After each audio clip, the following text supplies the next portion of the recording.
fulfilling your calling through the instrumentality of work. That's our discussion today. As human beings on the earth, we are not here by accident. We are not here by mistake. Everything in this world is here for a purpose. Everything in the world is for a purpose. Everything. Everything. Everything in our world is for a purpose.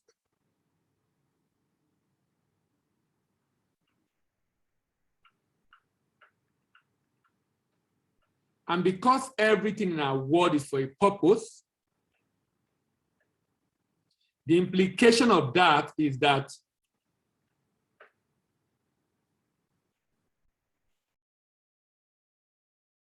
so sorry for the loss in transmission. I'm sure you can hear me now.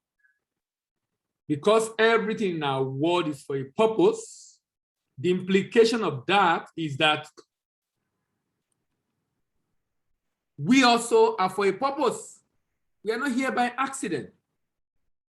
We are here for a reason and we are here for a season. And that is why every human being on the earth have a calling, have a reason for their existence. However,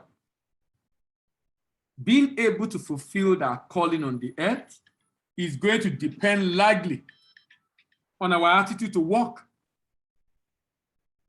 It's going to depend largely on our attitude to work. And that's why the topic tonight is fulfilling your calling through the instrument of work. It's very important that as human beings who want to fulfill this calling on the earth, that we urgently become workaholic. You know, to be a workaholic is like to be an alcoholic. An alcoholic person is someone that cannot do without alcohol. He can't function without alcohol. If an alcoholic did not drink alcohol in a day, he will begin to feel what is often called withdrawal syndrome.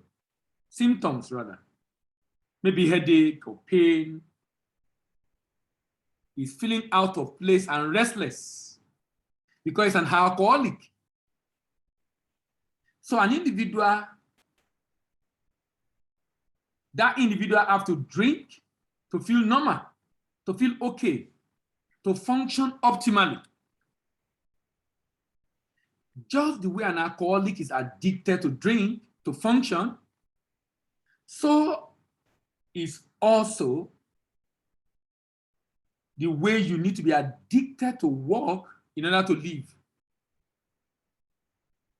If you don't want to be a spectator in life,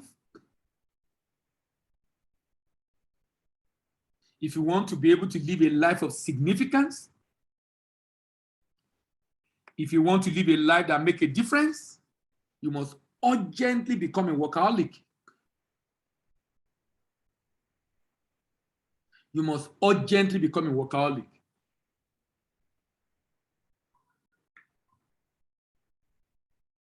So you need to make the love for work your second nature, such that if you are not working, you are feeling restless, you are feeling uneasy, you don't feel good, you just want to be doing something. So you don't have time to waste. Browsing social media, watching movie, doing things that are not aligning with what you believe is the reason why you're here. You must urgently become a workaholic.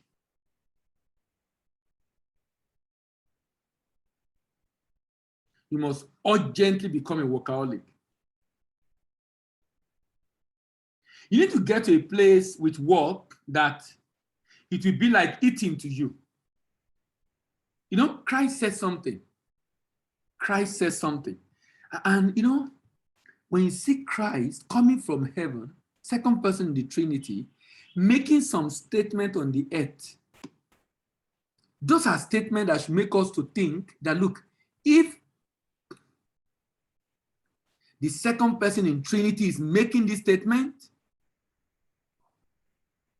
that's a sign that I really cannot play God, though. I can't say that I can't despise work. Do you know what he said? He said something. He said, my meat, my food is to do the will of him that sent me and to finish his work. My meat, my food, my heart desire, my concern, my interest is to do the will of him that sent me and to finish his work. He said, that is my meat. In another place, he said, I must walk the work of him that sent me. Jesus here was telling us how important work is. That look, the reason why some people are called, even into ministry, you know, people have mistaken that calling us to be within the church wall. Calling can be in any sphere of life. What is important is that you're not doing it because you want to eat and drink. You are doing it for the advancement of mankind. You are doing it for the advancement of mankind. You're not doing it for yourself. You're not doing it because you want to eat and drink. That's what is important. So, if Christ is saying this about work, that should teach you a lesson. That's why sometimes when you see believers that are very lazy and they say they rely on grace, but they don't know that you can frustrate the grace of God upon your life through laziness. You can frustrate the grace upon your life. Paul said, he said, the grace upon me was not in vain.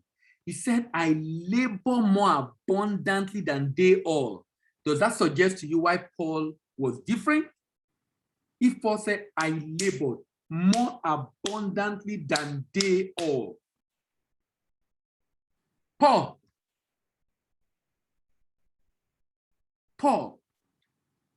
you can term him as the greatest of the apostles in the New Testament. He wrote more than 2/3 of that book, the book in the New Testament. He had so much revelation.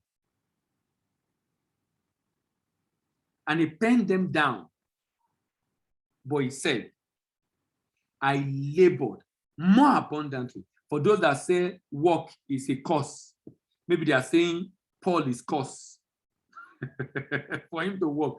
But Jesus is saying, my meat is to do the will of him that sent me and finish his work. From this statement, you can see that Jesus is a workaholic. Despite the grace on his life, Lord have mercy. Sometimes I really don't know where some people read their Bible or what they get, the basis for their life. Despite the grace of Jesus Christ, despite the power of Jesus Christ, despite the anointing of Jesus Christ, despite the favor of Jesus Christ, he said, I must walk the work of him that sent me while it is day. He said, my Father worketh, and hitherto I walk. My Father worketh, and hitherto I walk. Who was talking? Jesus Christ. Now you can see how believers have missed it in life by thinking that they don't need to work. They only need to depend on grace. Many believers have missed it, saying they don't need to work. They only need to depend on grace. But Jesus said, I must walk despite the anointing. I must walk despite the grace. I must walk despite the favor. The work of him that sent me while it is day. He said, the night cometh when no man can walk. So you can see how many believers have missed it in life.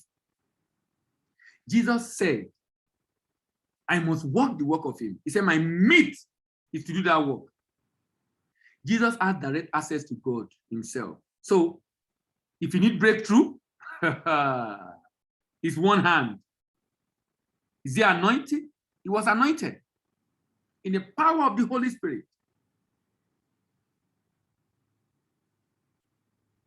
So he could have the anointing to get things done. but he has chosen to walk. Do you know why he chose to walk? The reason why he chose to walk is to show us principle. The reason why he chose to walk is to show us principle.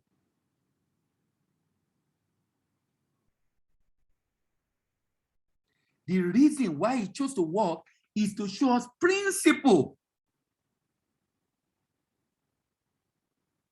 that we must live our life by. Apart from coming to die for salvation of mankind, another thing that is very important that Jesus did when he was here is to show us how to live exactly the way we are to live. Meaningful and impactful life. Exactly the way we are to live. He came to show us how to live. And he showed us how to live by he himself walking.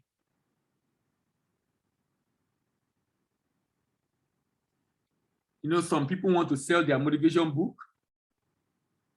And you know what they say? They say you should retire at 30. You should retire before you are 40 years. So then I ask, when you retire, what will you be doing? Going to the beach, tanning yourself in the sun, eating and sleeping. That's a road to early grave. But they want to sell their book that you can retire at 30, I can retire at 40. They portray work as a burden that must be done with early in life.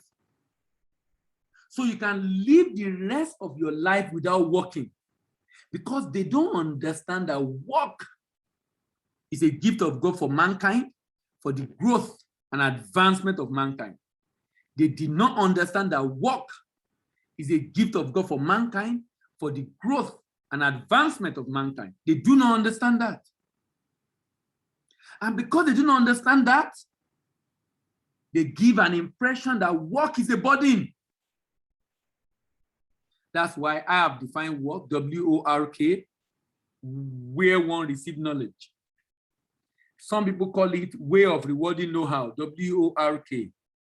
But I choose to call it where one receives knowledge. If you see work as where one receives knowledge, the only reason why one will retire is because they don't understand the essence of work. That work is a tool, an instrument to fulfill your calling. And that if you don't put work into it, you will not be able to do it. In fact, do you know, I heard this quotation from someone the other time, and I strongly believe it. He said, marriage is 10% discovering the will of God and 90% work to manage the relationship. 90% is work to manage the relationship, to manage it in an efficient manner, in a result-oriented manner. That management skill in relation is more important. That even if you marry, not because you pray, you just saw the person you like him, you marry, if you manage it well, you can have a fantastic relationship. Because some of our parents were not Christians. When they met them, said they didn't even know God, but they had good relationship. They were living together peacefully to their old age, and they did not pray. Those that claim to be Christian and pray today, year 1, they are already stressed. Year 2, they want to divorce. By year 3, some of them are separated already. You know why? They think if I pray and God open my eyes and I see, then everything will be blissful. Foul. Big lie. Big lie. If you don't do your work in that relationship will not work. It will not. It will not work. So they portray work as burden that you must be done with early in life. This goes a long way to show that they really do not even have an idea of the concept of work. Because if they do, they will make a recommendation that you should retire at 40. Because work is a tool to fulfill your calling. So how will you be done with it? By the time you are done with your calling, it's time to go home. It's time to go. It's time to go. It's time to go. The whole concept of work came from God. Always remember, God was the one that initiated the concept of work. It's a tool for the advancement of mankind. I don't know if you have noticed something. If you are working already, do you realize that at work, if you are working, there are different things you do that it is the work that makes you to know how to do it. But for the work, you will not be able to do it. You will not even know how to do it. In fact, sometimes they give you a task that you have to go and learn how to do, and you now are doing it very well because the work demanded it. Work makes you better. It improves you. It empowers you. It improves your skill, make you more useful, make you to discover your hidden potential you never even knew existed in you. Work make you to know so much about yourself you never knew before. If you do not attempt to do the work, you will not know that potential is lying dormant in you. But because of work, you are forced to learn it. And today, you're a professional. You are doing it very well. Work helps you to unveil yourself. The whole concept of work is God's idea. It's not man's idea. So it's a tool that God has given to mankind for his advancement. If you ever get to a place when you do not need to work, things are going to begin to go wrong with you. Things are going to begin to go wrong for you. Even your health can begin to deteriorate. The day you become indifferent to work, that is when you begin to die. The cell of your body, the cell of your muscle, the cell of your brain, the cell of your mind. You know why? Work helps you to live and grow. If your muscle is not engaged, it atrophies.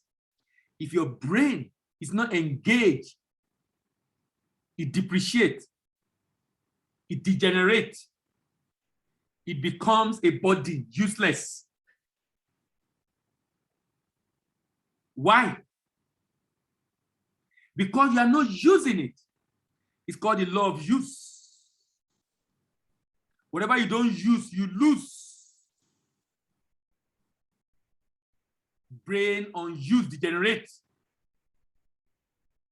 Muscles unused atrophy. Mind unused become useless.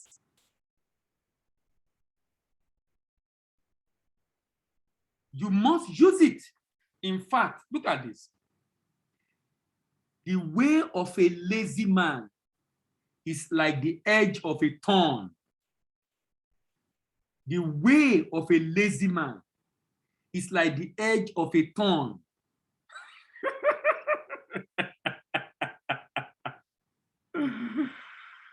The way of a lazy man is like the edge of a thorn.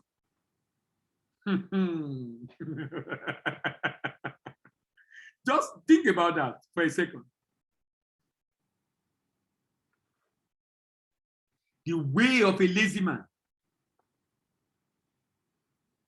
is like the edge of a thorn.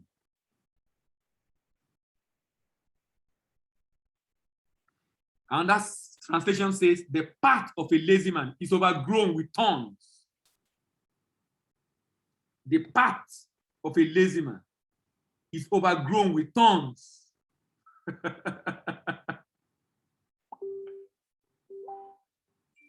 The path of a lazy man is overgrown with thorns.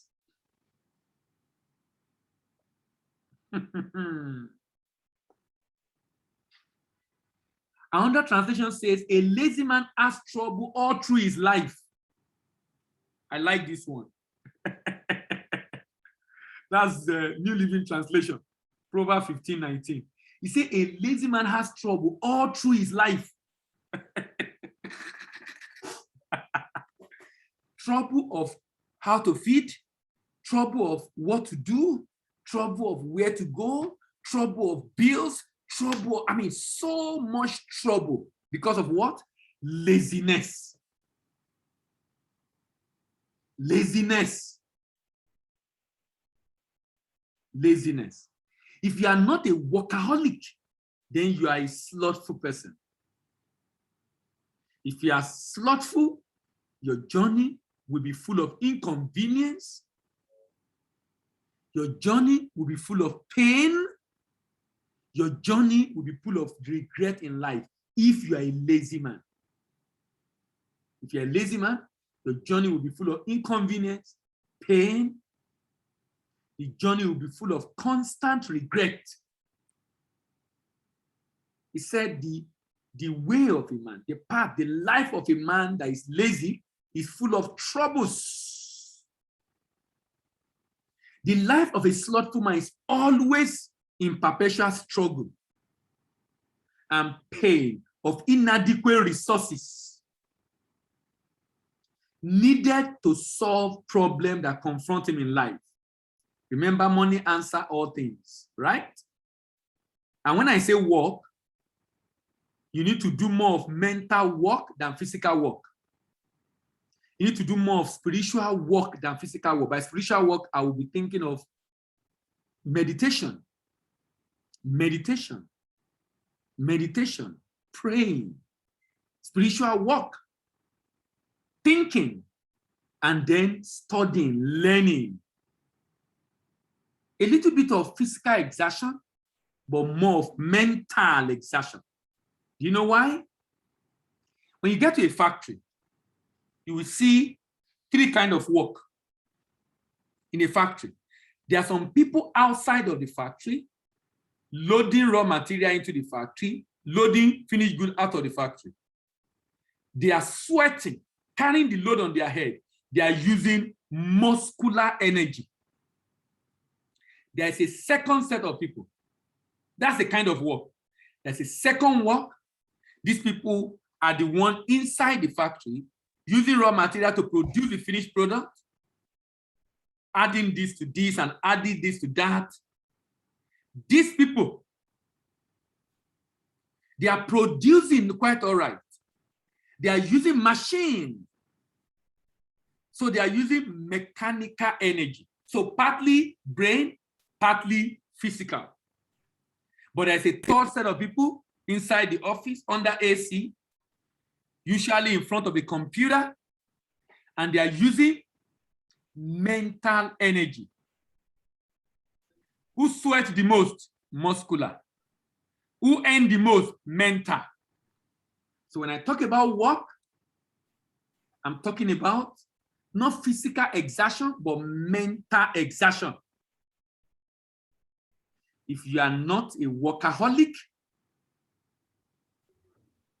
you will not be able to live a comfortable life.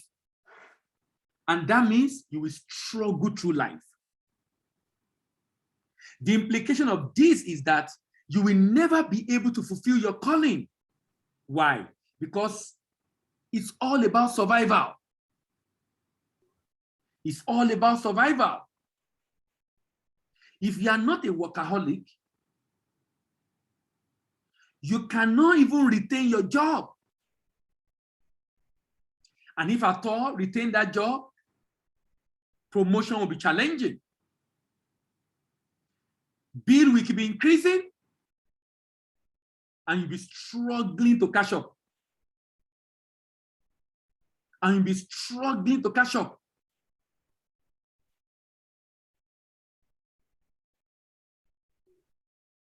If you are not a workaholic, remember when I started that we equate the way we should work to alcoholic. Someone that is alcoholic cannot function without alcohol. Someone that is workaholic cannot function without mental work, mental assertion, thinking, reading, studying, learning. And if you are going to be able to fulfill your calling, you must learn to work. You must learn to work. And when I mean work, I mean workaholic. That means you are spending at least 14 to 18 hours working every day. And remember, the goal of this work is not to eat and drink. The beauty of work is that it will provide your needs, but that's not the goal. The goal is for your advancement in order to learn enough to be able to fulfill your purpose and calling. So work is an instrument that you have to use to fulfill your calling on the earth. Work is an instrument. Work is an instrument. Work is an instrument. If you are not a workaholic, your life will be consigned to perpetual pain because you are not working very hard enough. And sometimes you need that long suffering at work. It is so sad today that people are kept in religious houses, listening to the same thing they've heard several times, without any value added to them about the principle of hard work. In fact, some people are being taught in religious organizations that no, they are not supposed to work. That work is a curse. That they're not supposed to work. That why? They should just depend on grace. They should then depend on grace. They are taught that they must not work hard, but depend for miracle, even for the basic things of life. Most people who are billionaires in our world are workaholic. You need to know their schedule. It is not because they are hungry, no, but rather because it has become a second nature. They're not hungry. They're not hungry. But work has become a second nature. They can't do without it. Why? Because work to them, it's not about what to eat and drink. It's about fulfillment. It's about satisfaction. It's about creating value and be a blessing in the world. When I'm talking about workaholic, I'm not talking about brick and mortar work. I'm not talking about muscular exertion. I'm talking about mental exertion. Mental exertion. I'm talking about thinking, meditating, studying, learning. The hand of the diligent bear rule, but the hand of the slothful shall be under tribute.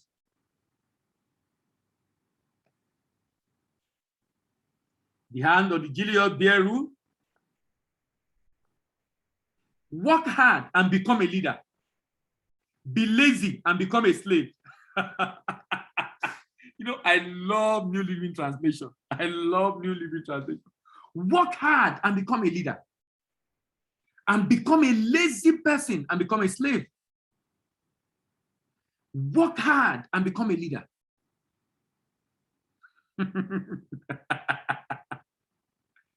Be lazy and become a slave. You want to be a leader? Fulfilling your calling? You need to work very hard.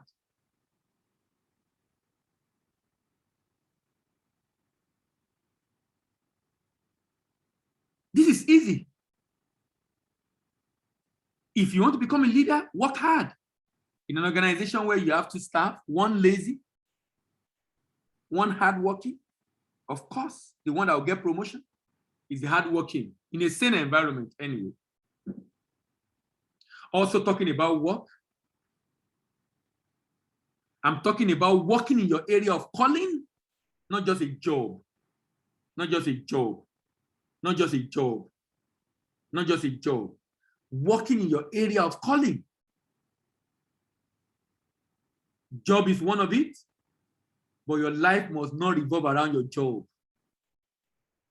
Because you are not here to pay bills. I don't know if you heard that. You are not here to pay bills. If everyone that came into this world came here paying bills, we will not have laptop today. Zoom will not exist. We won't be able to connect. Before COVID-19, we meet once a week physically. Physically, many people could not connect. Many people have to come from afar. Why? But Zoom came in because someone realized why must people travel far and wide for programs. Why? Work. Work. Work. If you are not workaholic, it can be destructive. Some people are not doing their job and they get paid and they think they're smart. But you know what they don't know? They don't work at work. They have a job, but they don't do it. But they are being paid. They don't know they are destroying themselves. They think they are smart.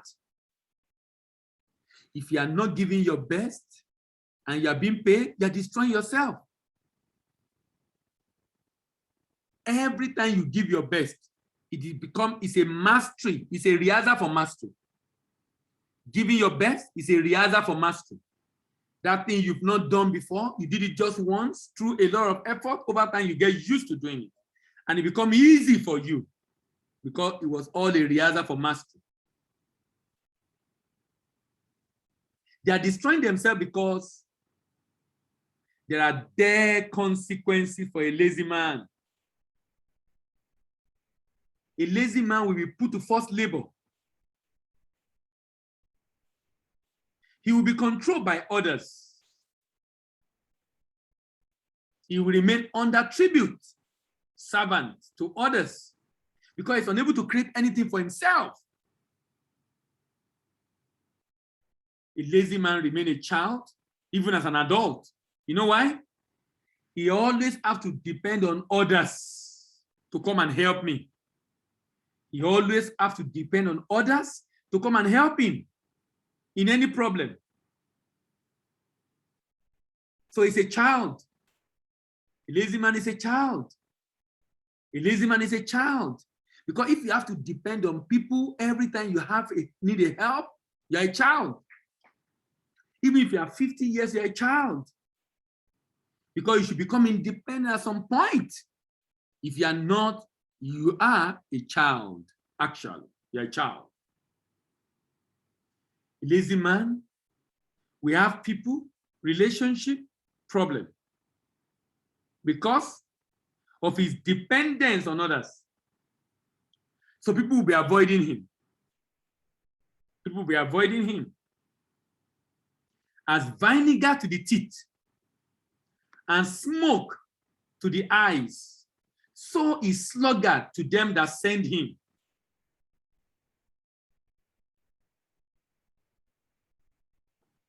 So is sluggard to them that send him. Lazy people are a pain in the eye of their employer. They are like smoke to the eyes of their employer. They are like vinegar to the teeth, the edge of the teeth of their employer. They are pain to anybody that hired them.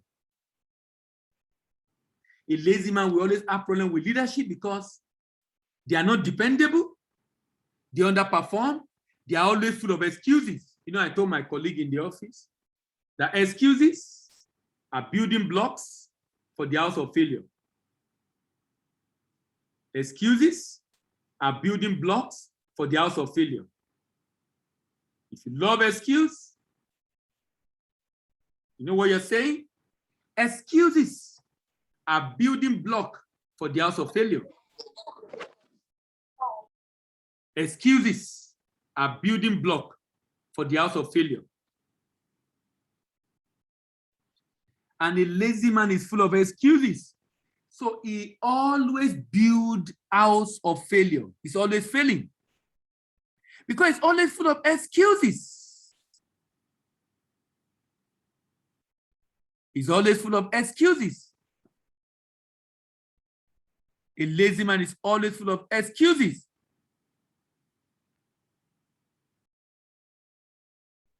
A lazy man is always full of excuses.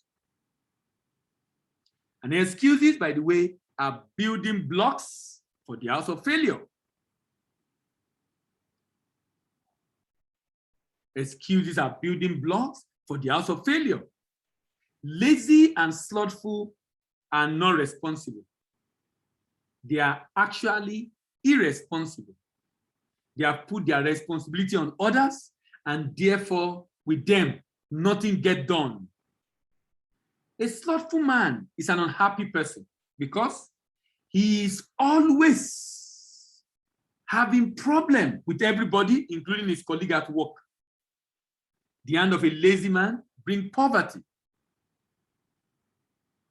So laziness make you not to stand a good chance of being able to take care of yourself. In fact, it makes you to stand a good chance of becoming poor. Talk less of fulfilling your calling.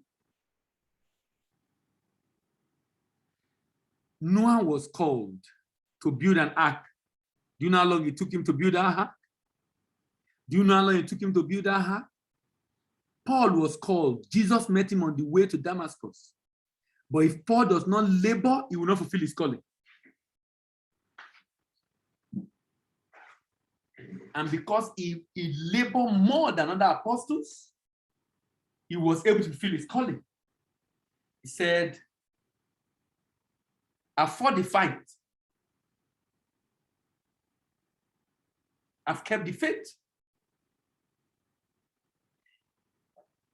He was able to do all he needed to do. He died empty. Because he was diligent. Many people have calling, some within the church, for many is outside the church, but you will not be able to do much with it. And you need to understand life, that life is to be lived for a purpose. It's so important. If the life is not lived for a purpose, then that means even ant is better than you. Even flies is better than you. Earthworm is better than you. A whole human being without living, and do you know many human beings are not living for a purpose? Many are not living for a purpose. No. They don't have a calling. They don't even discover what their life is about. So they are not giving their best. Always remember, you are not here to pay bills. In fact, I tell people that when God created man, he created the spirit, chapter 1. Then he formed the body, chapter 2. But when he created the spirit in chapter 1 of Genesis, he gave an instruction to the spirit. But when he formed the body in chapter 2, he put the spirit inside, but the body now take a precedence over the spirit, such that even though the spirit have a command, be fruitful, multiply, replenish the earth, subdue it, have dominion, this was instruction to you before you became born again. I always tell people, those that were in the Old Testament does not need to be born again. Adam does not have any sin when God gave him that instruction. When Satan came and messed up the whole plan, and man fell, and man now reconciled to Christ to God through Jesus Christ, there was an original plan. Because we have a mindset that when I become born again, the only thing I do is just to live my life and make it to heaven. The whole essence of redemption transcends that. Ultimately, you get to heaven. Ultimately, you meet God. Ultimately, you meet your maker. But you know what? There was a reason why that redemption was necessary, to restore you back to the original plan. but we leave the original plan. We even forget the original plan. Some people think, I believe strongly the reason why many young believers don't find Christianity interesting, why teenagers, young graduates find Christianity boring, find it very unrealistic, find it very theoretical and plastic, find it so uninspiring, is because we have preached to them a wrong, a limited brand of Christianity. Limited. So they are born again. Maybe he's doing one or two things in church. That's all he does. It's like we're not understanding the fact that, okay, look at this. The Bible says that, abide in me and I in you.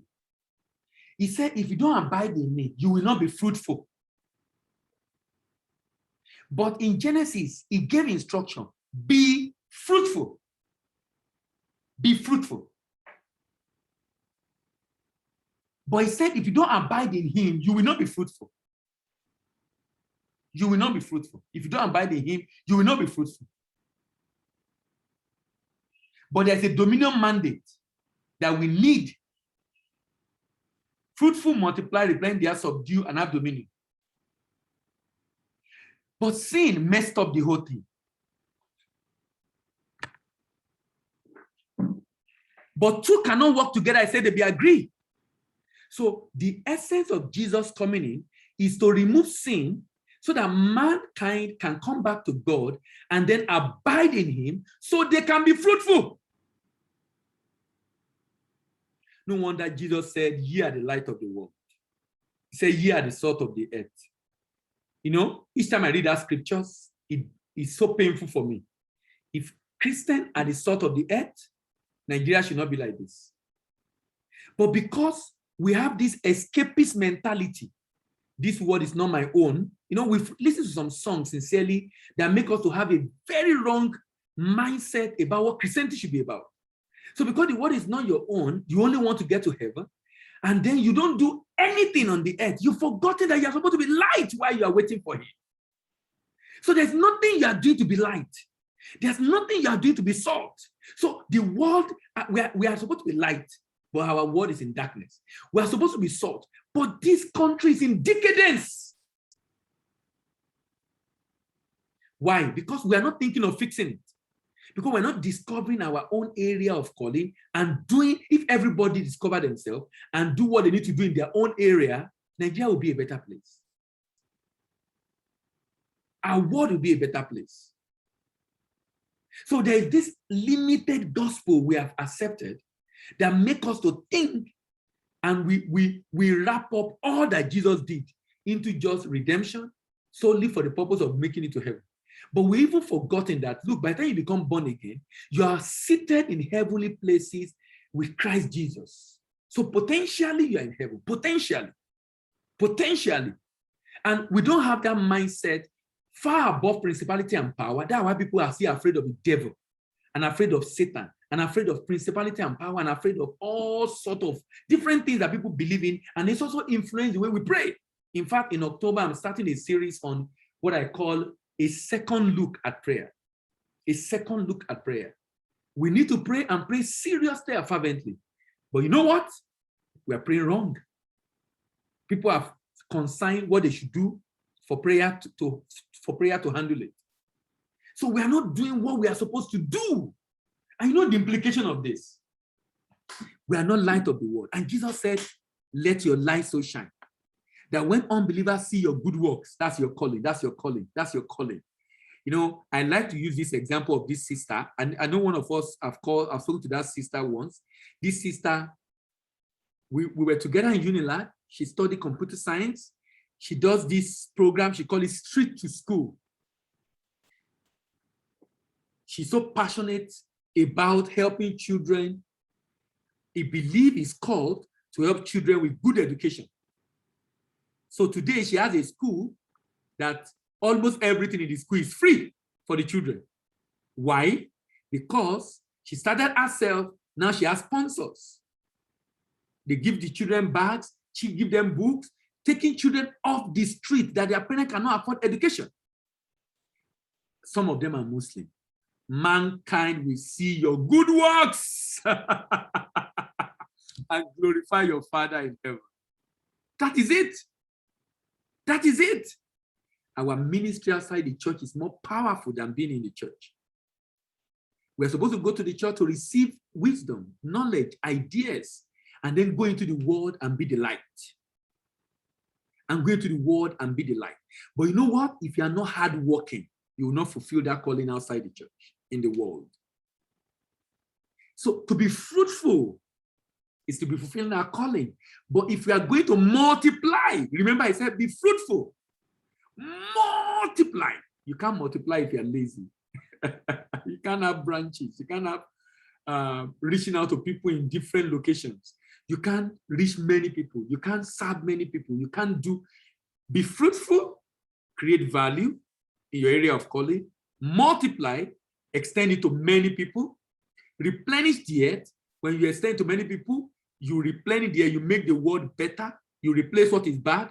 When you replace what is bad, it helps you to subdue the hearts.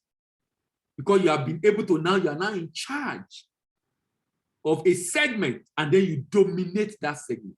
Be fruitful, multiply, replenish the earth, subdue it. That is what we should be doing. But if you are lazy, you will not be able to do it. You will not be able to do it. Remember, a slothful person is an unhappy person because he will always have problems with everybody, even his colleagues. The hand of lazy people bring poverty. People who are not hardworking are not respected because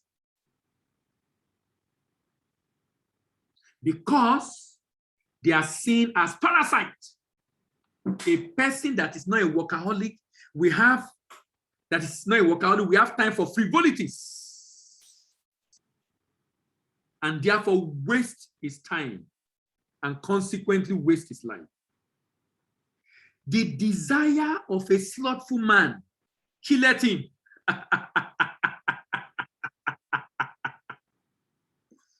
Oh my God. The desire of a slothful man killeth him. The desire of a lazy people will ruin them because their hand refused to work. The desire of a lazy man ruin him because his hand refused to work. The desire of a lazy man, he will be depressed. All that he desires, he will not be able to get it. He will become depressed. Why? Because he's lazy and he can't get it. All that he desires, he can't have them. He becomes depressed. A slothful man is an empty dreamer. And they die in their dream without realizing it. Become a workaholic or become a mediocre in life. You either become a workaholic or you become a mediocre in life. You either become a workaholic or you become a mediocre in life. Or become destitute in life. Or become hungry in life. Or become desperate for survival. Or become desperate for survival. Or become despair.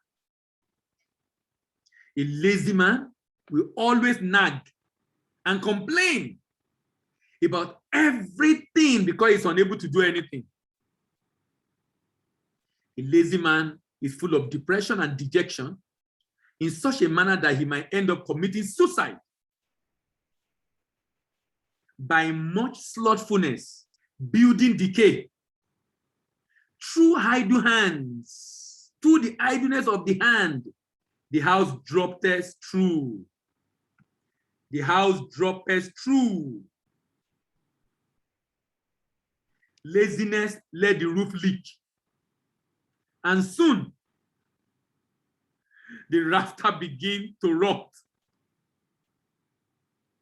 Laziness will make you to live a fruitless life and make you not to be able to achieve the dominion mandate that God has given to us. The life of a lazy person is full of decay.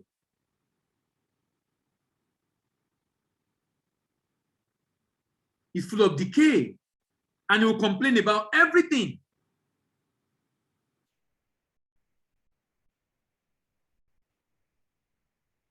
This is the same for the economy of nation, full of lazy people.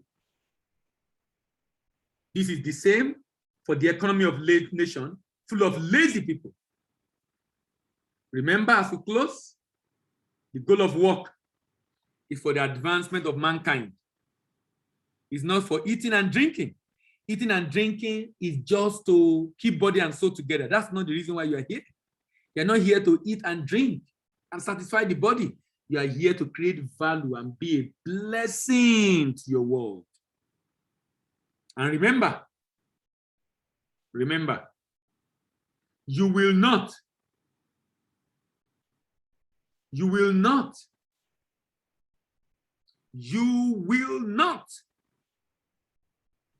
be able to feel your calling if you are not working 14 to 18 hours a day. You must urgently become a workaholic. And remember, the work that is more profitable and more rewarding and more productive is mental work. There will be some physical exertion, but it's more of mental work. It's more of mental work. All right, thank you very much, everyone, for being able to make it tonight. All right, Niyi, some of you have been away for long. You've been very busy. I can see Chidi and Chooks. Jeremiah, good evening. Onyedikashi, Sam, Sheung, good evening. Good evening, everyone. All right, let me hear from you. What have you learned tonight? Niyi, are you there? What have you learned tonight? Hello, Niyi, are you there? And also let me know if you have a question. Okay, if Niyi is busy, Chidi, go ahead, please. Chidi, are you there?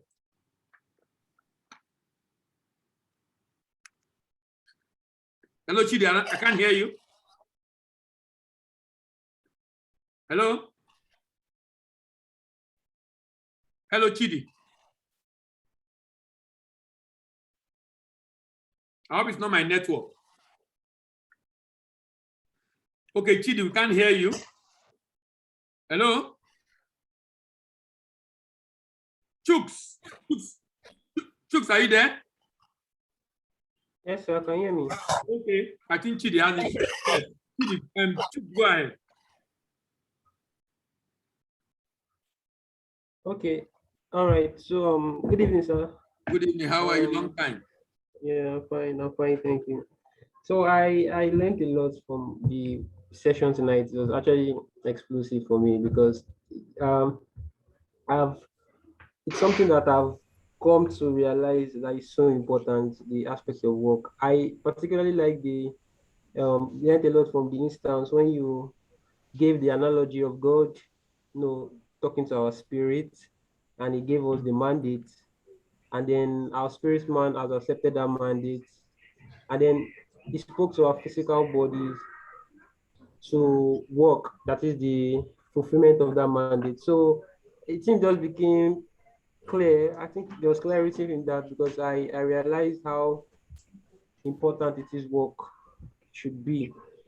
So but I find it a little disturbing because sometimes you know what you're supposed to do, but maybe you are cluttered with so many other things that are irrelevant. I'll give an example. You feel strongly that you should be in this area, you should be giving your time more. Maybe take, for example, into educating yourself, building your capacity. And then there are some other things that are quite as important. They are important, but they are urgent. They are urgent and important. And then you have the one that is very important, but they're not so urgent. So that time factor of giving maximum attention to one when another one is pressing can be a kind of disadvantage, can be a kind of trouble for me. Yeah, it can be a kind of challenge for me. So and I was so inspired because I felt that I'm learning a lot from you actually, because there is this air of confidence that, oh, even without me seeing the advertisement or the post on the group chat that, oh, come online, I just do that. If I come online by 7, I'll meet um Mr. Dele online, and he's going to be talking about this. So the consistency for me blows my mind, because I'm like, won't you get tired? Isn't it? Even if it's something you love, I mean, I feel that sometimes where your body tells you, oh, maybe you're giving too much, or maybe there's no one listening. To me, it just blows my mind how you can craft that degree of consistency. So I'm trying to channel a way to figure out how I can put that into my area of calling, and I really need a lot of help with that. So. Yes, vision creates discipline. Vision, when you have a vision of what you want to achieve, it creates discipline. And it's so important for us. That's why it's good to have a direction in life, that I'm not just living because I want to live. There's something driving me. There's a direction I want to go. And because of the vision of where I want to go, it then makes you to be disciplined enough to be able to. The Bible says Jesus Christ, for the joy that was set before him. That's a vision right there. He endured the cross. The discipline to endure the cross was because of what he could see ahead, because he was human here. And for the joy that was set before him, he endured the cross and despised the shame. And that should be also the way we should live, that we must be able to see ahead what we want to achieve. And then that drives you, because you are looking at, if I'm able to achieve this, this is what will happen. This is what will happen. And it's not really about you, really it's about him. And because it's about him, that drives you. So, and in trying to create time, what you should ask yourself is, two things can be important, but two of them cannot be urgent at the same time. One is more urgent than the other. Focus on the one that is more urgent, but don't lose sight of the other that is equally urgent, but not as urgent as this one, so that you don't leave it out entirely. Because if you leave it out entirely, particularly if it's now your area of calling, for example, I need to work to earn a living or to earn income to be able to fund my dream and be able to fulfill my calling. So my calling is important, but not as urgent as being able to get this money now. Not because I just want to eat and drink, but I need this knowledge to be able to achieve this objective I believe my life is about. So that means I have to give priority to what I need to do right now, which is to earn a living and be able to have money to acquire the skill to be able to fulfill my calling. So we need to be able to ask, this is important, not very urgent. Which one is more urgent? And then give that a priority over the other. Thank you very much. Sam, good evening. Hello, good evening, Sam. Hello, are you there? Yes, sir. Yes, go ahead, please. Actually, from what you said this evening, I learned that for someone to be able to be successful in life, a person must be a workaholic. That is, must be able to work within the range of 14 to 18 hours. Yes. And I kind of, in that style, I kind of find it strange that how would someone be able to work from 14 to 18 hours? That means you won't work only working in the office. You work even while you're on the road. That's why, when you are, that's why I try to define the work. For example, learning is work. You can do that on the road, even while you are in traffic. I've turned my phone is like a bank of so much information, such that if I'm in traffic for 10 hours, I have things I can listen to for 10 hours. So I can't leave the car there. I have to wait for the traffic for me to pass, but I will not waste that time in traffic. I'll find a way to maximize it. So basically what that is basically saying is that you are not going to be sleeping for 8 hours, probably sleeping for 6 hours, so that at least you'll be able to do up to 14 hours. So if for example, if I'm working and you have to be at work maybe by 8 and leave there by 5, between 6 and 8, if you are working far away and you have to travel a long distance, that's an opportunity to work on yourself, in developing yourself. Between 5 and 8, when you're coming back home, it's another opportunity to work on yourself, developing yourself. So at the end of the day, when you look at other time you maximize, particularly when you are commuting, you realize it's very possible for you to achieve. I don't know if that answers your question. Yes, thank you, sir. All right. Yes, Kidi, Okay. Kidi, can you hear me? Good evening, sir. Oh, good evening. Sorry, I'm your sister. Oh, okay. How are you? Fine, sir. You have a Thank question you for or comment? thank you for your talk this evening. I've really learned a lot. Oh, From good. what I learned that people, the rich people where they are now, they did not get there just by being lazy, but because they are working. And where they still are, they are still working. Not Yes. because they are hungry, but because Yes. it's already part of them. Part of And it. so what I that we should develop ourselves from now to start working, so that when we grow up to become a part of us, not to be lazy. Brilliant. Brilliant. Good to hear. How old are you? 17. Brilliant. If you can imbibe that culture, I can assure you it's going to make a lot of difference. I'm glad you are hearing this as a teenager. You are hearing as a teenager. You can imbibe it and you can make it a lifestyle. By the time you are 25, people will be amazed at what you will have been able to do. Thank you for joining. Thank you very much. Yes, Nia, are you ready now? Oh, okay, Chidi, go ahead. Okay, you can hear me right now, Abi? Yes, I can hear you. All right, thank you. So that was very interesting. I've missed this.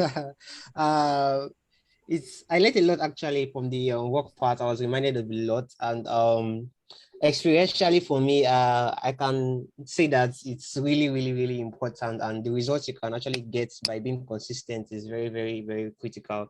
And one major take home is what you said about that urgent and important task. Recently for me, I've been actually focusing on important tasks, but it got to a point that I discovered I was getting more frustrated. I was feeling like I'm being stressed. Like what I was doing, I was enjoying it, but it was important. But at that moment, it was not urgent because, like you get that illustration of being able to finance your dream. So Yes. I had to we strategized and decided I need to go back and focus on this currently before moving to that. I don't know if you get what I'm trying to say. Yes, I get it. I get it. So my question is on the effect of this principle, that is vis-a-vis people that are not Christians, right? So on a playing field, people that are not Christians, Which principle is that? of work. Okay. Yeah. So these guys that are non-Christians or so-called non-Christians, right? They are somehow positioned to just align with this principle because they are not relying on any miraculous source or any other external power to boost the activities. They just do the work. They just do the work. Yeah. So my question now is, I somehow feel like it's actually infringing on the relevance of that we, or the unique position that we have as Christians. What I'm trying to say is, for example, now if you're going to be competing with guys that are working hard, right? We're also working hard. For us to get to the level whereby inspiration from the Holy Spirit gives us a unique edge, we must have acquired a level of understanding that is somehow equal to them. Exactly. Yeah. So, but in that process, while we are not yet there yet, it's almost as if there's no difference, apart from maybe fruits of the spirit like characters that give us unique edge and integrity and the likes. But those guys somehow, who are you comparing yourself with? Are you comparing yourself with your peers or people that have gone ahead of you? Peers. Okay? Yes, there will be no difference. Okay. There will be no difference physically, but there is a lot of difference spiritually. Okay. So can you shed more light on the spiritual difference? But there will be a lot of difference spiritually. But the beauty of life is, because you're young, you shouldn't really have any difference, really. It's time that will differentiate you. Like the lady I was talking about that says she's 17 now. If she begins to put this people into practice, it won't be obvious in her life. It's when she's 25, 30, and she's been very consistent, very diligent, and people will just be wondering, why are you like this? They won't understand the fact that she has learned some principles that have guided her. But at that time, she will be out. She will be the gap between her and her peer will be so wide because she has done it for a long time. Go ahead. Yeah, I understand that. I think that's the only question I actually have. All right. Thank you. Thank you, sir. Thank you very much. Jeremiah, how are you? Hello, Jeremiah. Okay, Jeremiah is not with us tonight. Jeremiah is busy. Nii, are you available now? Hello, Nii.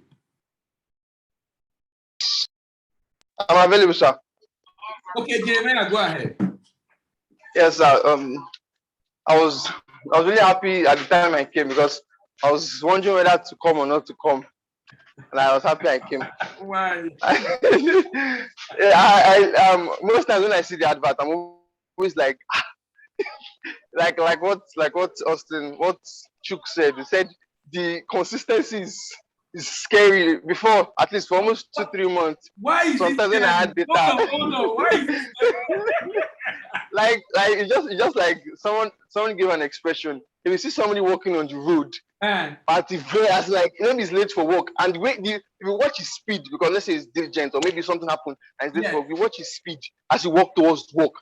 There's a way you feel if you are actually walking towards work as he is. There's a way it's going to be contagious. Like this, because the expression was given by some. They said the way he was walking to work that they were clearing road for him. So that's just the way it was. Like the consistency was okay. Even if let me just it's something that I still like. I don't know. I've not been consistent for so long in so many things, but the consistency is making me. Let me just keep coming. Let me just keep coming. So today I learned a lot. When I first heard the workaholic part, I was like, workaholic. Until I heard the part where you said more mental work, and I believe I think I don't know when, but I think as a result of the program, I started believing that more mental work is great. It's much better than physical work. Even much more like because if somebody can think of something, all you just have to do is look for people that is going to do it. But the thought itself is all I say. It is more profitable than the work itself. 75% of the work. And I think from almost a month ago or about a month ago, I think that should be one of the focus or one of the things I've been working with. Mental energy beats physical energy. Because if you work so hard, there's so much work you can do with your hands, but with your mind, there is much more that your hands may not even be able to do, but in your head, it's already done.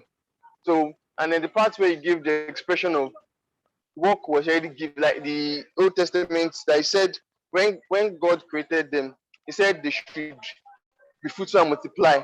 But in the New Testament, without him, we cannot do anything. There is so much that comes with connection with God that no matter how people undermine it out there, you that are feeling the connection, you know what you are getting. So it's something that you should keep precious and hold as something very valuable. And all the joint things, the continuity, the continuous practice of all these things, keep working 14 to 18 hours a day. One of my friends, because I'm paying for exams now, was like, we should read 14 hours every day. I was like, how? Because the reality of it, no, it's very possible. When he broke down the time and broke everything down, like, okay, it's actually very possible. But like the thought hasn't come to my mind because most times I believe if you read 10, if you read 10 hours, very good. But the 14 hours is like you really want this. So there is no space for error because when you read for 14 hours, there's very little time to waste. Yes. Like very little time because the other little time you have probably maybe eat, sleep, do as in there'll be what is called it. There's this word now. There'll be discipline and everything will be regulated. Everything will have a particular time. So you know that there is no time for all these irrelevancies. Yeah. And the last part was the irrelevancies. So many people are concerned with many irrelevant things. So many irrelevant things. And the expression you gave on a lazy man, he really touched me. So many parts, so many times you just sit down, just feel like I just don't want to do it until and I know that most of the times when we don't do the work we're supposed to do, we miss the things we're supposed to do. When we don't do the work we're supposed to do at the time we're supposed to do them, at the end time we end up it's more painful than the benefit. Yeah. The dangers outweigh the profit, so it's better to do the work now. That's a lot of things. Like summary of what I learned. Thank you. You know, consistency is something we must learn. We are, for example, I was telling you about it, but by the end of October, by October, we'll start a new series. That series will last for about 6 months, and it's going to be on prayer I'm almost done. I'm almost done with we working on it, and we're going to be on prayer for 6 months. And after that, I already have an idea of other things I want to talk about. What I'm going to say in essence is that when you have a vision, being consistent is easy when there's something you're looking at. You're not doing it. What the vision is what is pulling you to want to do it. And working for 14 hours a day is something I think anybody should be able to achieve. Even on campus, I remember I can wake up 4 a.m., read to 7 a.m., get to library again, eat between 7 and 8, and get to library 8, and I can be in library from 8 a.m. to 8 p.m. The only thing I'll take out of the library is maybe because I want to go and prepare for fellowship. 8 a.m. to 8 p.m. And then when I feel for fellowship, I'll read again maybe till 12 before I sleep between 12 and 4. So at the end of the day, you really can do much more. I see, like you said, a lot of things, the challenge we have as humans is the frivolities and a lot of distraction we allow to take a lot of our time, making us not to be as productive as we actually are capable of doing, just because we are not taking those time very, very seriously. I appreciate all of us that are able to join tonight. We still continue on this tangent next week. Next week, we'll be discussing again, still on work, but this time around, we're discussing strategy for living a value-driven life. That's what we'll be discussing next week, strategy for living a value-driven life. Have a wonderful weekend, all of us, and see you next week. Bye-bye. Thank you, sir. All right. Thank you very much.